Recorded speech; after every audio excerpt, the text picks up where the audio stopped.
안녕하십니까, 뉴스핌 한태봉 전문기자입니다.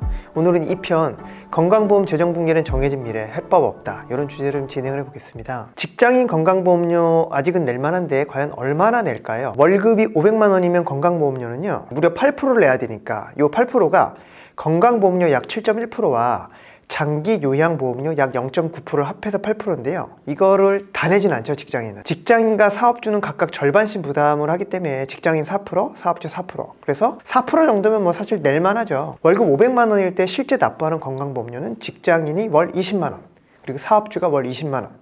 근데 뭐 자영업자라면요, 이 보조를 안 받기 때문에 100% 본인이 내야 돼서 40만 원, 소득이 500이면 약 40만 원을 내게 되겠죠. 8%니까. 만약에 월급, 연봉이 아니라 월급이 1억 2천만 원인 초고소득자라면은 월 958만 원의 건강보험료를 내게 됩니다. 장기 요양보험이랑 합쳐서. 근데 직장인이라면 요거 절반 정도 내는데 뭐 절반이라도 웬만한 직장인의 월급을 넘게 되는 거죠. 초고소득자 건보료의 최고 한도는요, 월급 기준으로 약 1억 2천만 원이고 연봉 기준으로 약 14억 원이 넘으면 더 부과하진 않거든요. 뭐 사실 뭐 웬만한 직장인은 대부분 해당이 안 되긴 하는데 어쨌든 연봉 14억 원을 넘어가면은 추가적으로 더 내진 않는다, 이 정도를 기억하면 될 것 같고요. 근데 이게 좀 말이 많습니다. 건보료 최고 한도 폐지해야 된다는 여론이 있는 게요, 아니 우리가 연봉 14억이 넘으면 뭐 회장님 아니면 사장님인데 우리가 뭐 그런 사람들 건보료까지 걱정을 해야 되냐, 최고 한도 그냥 없애라, 돈도 모자란데, 뭐 이런 여론도 일부 있습니다. 근데 직장인 건보료가 이게 끝은 아니고요. 만약 직장인이 투잡을 하게 되면요, 건강보험료를 더 내야겠죠. 직장인 월급 외에 만약 2천만 원 이상을 더 벌게 되면요, 이 2천만 원에는 사업, 이자, 배당, 임대소득 등 부수입 연간 합계가 총 2천만 원이 넘을 때는 소득 월액 건보료라는 걸 추가로 내게 됩니다. 요거는 옛날에 2018년만 해도요, 급여 외에는 연 7,200만 원의 소득이 넘어야만 해당이 됐었는데 대폭 강화를 해서 현재는 2천만 원을 넘으면은 그 초과 금액만, 2천만 원까지는 괜찮고요, 2천만 원 초과 금액에 대해서는 7.1%를 부과하게 됩니다. 요거는 사업주가 반반 부담을 안 하기 때문에 본인이 이제 100% 부담을 해야 되는 거죠. 그래서 직장인이 그렇다면 연 2천만 원 이상의 부수입을 거두는 사람 몇 명이나 될까요? 직장 가입자 수가 1991만 명인데 이 중에 3% 정도인 60만 명이 연 2천만 원 이상의 부수입을 거두고 있는 그런 상황입니다. 이 초과분에 대해서는 어쨌든 과세가 아니라 이제 보험료를 부과하게 되는 거죠. 건강보험료 부과 기준이 지금 살펴보면 굉장히 촘촘한데요. 그렇다면 한국의 건강보험료는 전 국민이 예외 없이 내는가? 그렇진 않죠. 무임승차자인 피부양자 수를 줄이는 게 사실 굉장히 관건입니다. 피부양자란 직장 가입자에 의해 주로 생계를 유지하는 자를 말하는데요, 이 피부양자는 건보료가 면제가 되기 때문에, 그래서 가입자 입장에서는 가급적이면 피부양자가 되는 게 굉장히 유리한 거죠. 그래서 만약에 은퇴 후에 직업이 없거나 소득이 적다면 배우자나 자녀의 건강보험에 피부양자로 등록을 해서 건강보험료 안 내는 게 절대적으로 유리를 한 거죠. 여기에는 이제 요건이 있습니다. 이게 소득 기준과 그 다음에 재산 기준이 있는데요, 일단 소득 기준 살펴보면 첫 번째로는 피부양자 자격을 인정받기 위해서는요, 사업자 등록자를 등록을 했을 경우에는 사업소득이 아예 1원도 있으면 안 됩니다. 1원에도 발생하면은 이제 피부양자 자격이 안 되는 거죠. 그런데 만약에 사업자 등록이 없다면 사업소득이 연간 500만 원 이하인 경우에는 피부양자 자격이 될 수 있고요, 또는 모든 금융소득, 사업, 금융, 연금, 근로, 기타 소득 등을 합해서 연간 2천만 원 이하라면 피부양자 자격으로 인정을 받을 수가 있습니다. 그래서 은퇴 후에 웬만하면 사업을 하지 말라는 뜻인데요, 피부양자 인정받기 위해서는 요거는 소득 기준이고 재산 기준이 따로 있습니다. 재산 기준은요, 재산 과표가 5억 4천만 원 이하, 이 재산 과표에는 토지, 건축물, 주택, 선박, 항공기 이런 것들이 있는데 대략 50에서 60% 정도 시세 이렇게 좀 볼 수 있을 것 같고요.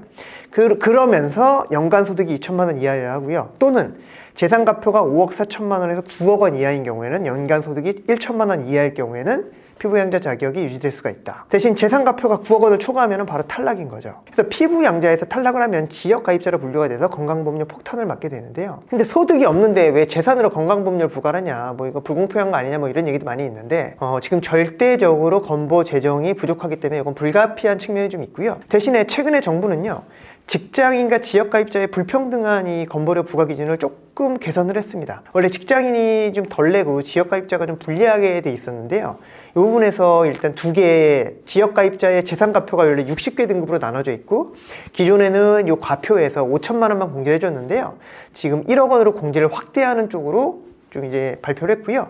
두 번째는 자동차 4천만 원 이상의 자동차가 있는 것도 7개 등급으로 나눠서 또 보험료를 부과를 했는데, 이게 사실 전 세계에서 한국만 자동차 보유에 대해서 그 보험료를 부과를 했기 때문에 이번에 이 보험료 부과를 전격 폐지하는 걸로 발표를 했습니다. 이 제도 시행에 따라서 전체 333만 가구가 월 평균 25,000원, 약 연 30만 원 정도의 혜택을 볼 수 있는 걸로 그렇게 분석이 되고 있는데요. 정부가 피부양자를 줄이려는 이유는요, 소득이 없거나 적은 사람에게 혜택을 주는 건 굉장히 인간적이긴 한데 문제는 건보 재정이 부실화되고 있다는 거죠. 10년 뒤부터 파국이 시작될 수 있는데요. 한국 건강보험 적용 인구 현황을 잘 살펴보면 지역 가입자 수가 1,478만 명, 29%, 직장 가입자 수가 1,959만 명, 38%, 그래서 합치면 67%가 건강보험료를 내고 있는데 피부양자 수가 무려 1,704만 명이나 됩니다. 이 33%인 피부양자들이 다 보험료를 안 내고 있는 거죠. 이게 지속 가능하냐에 대해서 상당히 의구심이 들고 있는데요. 미래에도 피부양자 33% 이거 유지할 수 있냐? 이거는 개선이 필요하다. 그래서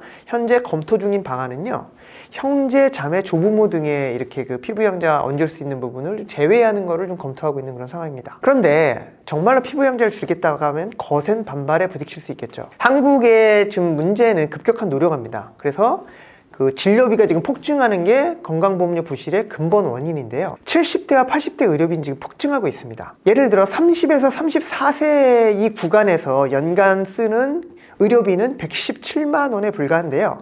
85세 이상, 평균 수명을 넘는 85세 이상의 그 노인들이 쓰는 의료비는 연간 711만 원, 무려 6배가 차이가 나는 거죠. 그래서 건강보험료 연간 진료비를 살펴보면 이렇게 차이가 나고, 입원 일수도 뭐 30에서 34세는 13.5일인데 85세 이상은 거의 60일에 엄청난 그 입내원 일수 이렇게 좀 해당이 되고 있고요. 그래서 건강보험료가 없다면 85세 이상 노인의 진료비는 무려 월 59만 원을 내야 되게 됩니다. 근데 노인이 월 59만 원 내는 건 거의 불가능한데요. 다행히도 한국의 건강보험은 세계 최강이기 때문에 본인 부담료는 뭐 25%에 불과하고 노인들은 또 좀 더 깎아주기 때문에 뭐 실제 부담은 좀 낮은 편인데요. 진짜 이 급격한 고령화는 문제가 될 수밖에 없는 거죠. 현재 한국에서 65세 이상 노인 인구는 938만 명입니다.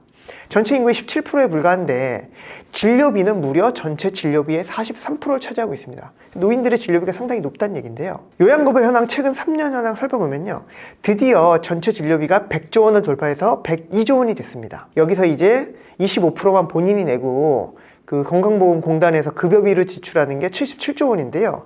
이 증가 속도가 엄청 빠른 거죠. 심상치가 않습니다, 이 속도가. 그래서 인구의 미래 예측은 사실 수학이 아니라 산수인데요. 지금 60살인 사람은 10년 뒤에 반드시 70살이 됩니다.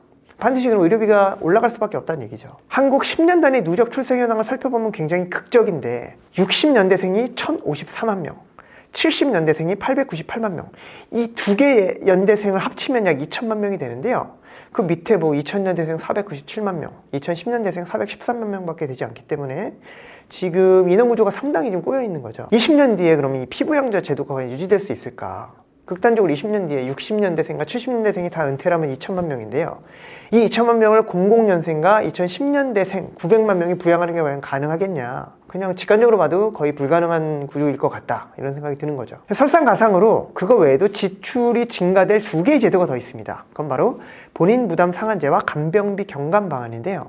먼저 의료비 소득 구간별 본인 부담 상한제를 한번 살펴보겠는데요. 이거의 어떤 취지는요, 과도한 의료비로 인해 가계 부담을 덜어주려는 목적이라서 본인 부담금을 상한금을 초과했을 때는 환급을 해주는 구조인데요. 예를 들어 가장 저소득층 1분위에 속하는 저소득층은요, 만약에 기본으로 연간 87만 원 이상의 그 의료비가 들었다면 나머지는 환급을 해줍니다. 그리고 가장 고소득층인 10분위 구간, 연간 780만 원 이상의 어떤 그 의료비를 쓰는 이 고소득층도 780만 원 넘으면 의료비를 환급을 해주거든요. 인간적으로 굉장히 필요하고 따뜻한 제도긴 한데요. 문제는 재원이죠. 그러면 이 환급해주는 초과분 누가 부담하냐?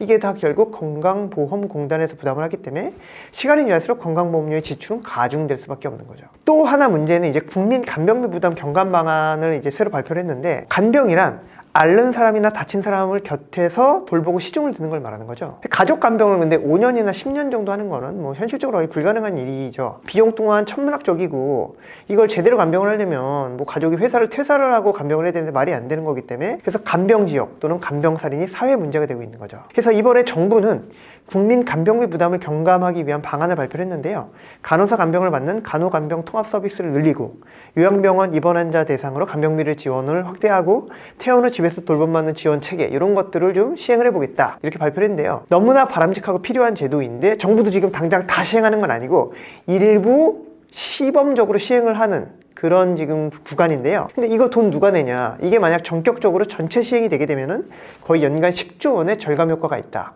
그러니까 국민들이 연간 10조 정도 부담을 던다는 얘기인데요. 그럼 이 비용 누가 내냐는 거죠. 결국은 건보공단 뭐 그런 쪽에서 책임을 져야 될 것 같은데 이것도 결국은 건보료 고갈의 어떤 원인이 될 수 있는 거죠. 아직 본격적으로 시행은 안 됐지만 상당히 이제 우려가 되는 제도인 거죠. 물론 바람직한 제도이긴 하지만 결론적으로 건보료 수입은 뻔한데 돈 쓸 곳은 계속 늘어나고 있는 그런 상황이다. 이렇게 좀 볼 수 있을 것 같고요. 건강보험 재정 붕괴는 사실 이미 정해진 미래입니다. 이제 애써서 외면하고 싶은 건강보험 재정 수지와 누적준비금 한번 살펴보겠는데요. 10년 뒤에 건강보험 누적준비금은 거의 파탄입니다. 현재 누적준비금이 플러스 25조 원이에요. 2023년 기준입니다. 플러스 25조 원이던 누적준비금이 10년 뒤에는 마이너스 65조 원, 2032년에는 마이너스 65조 원으로 완전 고갈이 되죠. 이걸 이제 잘 살펴보면 국가예산정책처가 건강보험 재정 전망 이제 나온 데이터인데요. 여기 보면은 10년 뒤에 재정 수지, 그러니까 연간 재정 수지는 2032년 기준으로 마이너스 20조 원.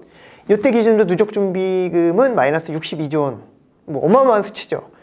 이게 2032년 기준인데 2042년은 뭐 말할 것도 없죠. 20년 뒤는 말할 것도 없습니다. 이거를 건보 적자를 해소할 수 있는 과격한 방안이 물론 있겠죠. 현재 합계 8%인 건보료를 10%로도 부족할 것 같고 한 15% 정도로 확 올리면 뭐 해소될 수도 있겠죠. 또는 현재 자기 부담금 25%인 진료비를 한 40%로 확 올려버리거나 또는 건강보험 피부양자 요건을 대폭 강화하는 거죠. 이런 과격한 방법으로 해소할 수도 있을 것 같긴 한데 사실 현실적으로 실행이 불가능하죠. 만약 이 제도를 시행하게 돼서 피해를 보는 국민들의 극렬한 반발이 예상될 수 있기 때문에 보건복지부의 대책은 건강보험 종합계획을 발표를 준비 중에 있긴 한데 아주 조심스럽고 부드럽고 유한 그런 계획을 발표를 준비하고 있습니다. 근데 아마 어떤 계획이 나오든 간에 현재 이 아주 미래의 문제점을 해결하기에는 턱없이 부족한 대책이 나올 수밖에 없을 것이다. 이렇게 예상이 되고요. 국민들의 돈을 덜 내게 하는 건 매우 쉽습니다. 하지만 돈을 더 내게 하는 건 매우 어렵죠. 그렇다면 노령화와 의료비가 과연 한국만의 문제일까요? 그건 아니죠. 노령화로 인한 의료비 급증은 전 세계적인 문제입니다. 노령화를 위기 요인이 아니라 기회 요인으로 살펴보면요.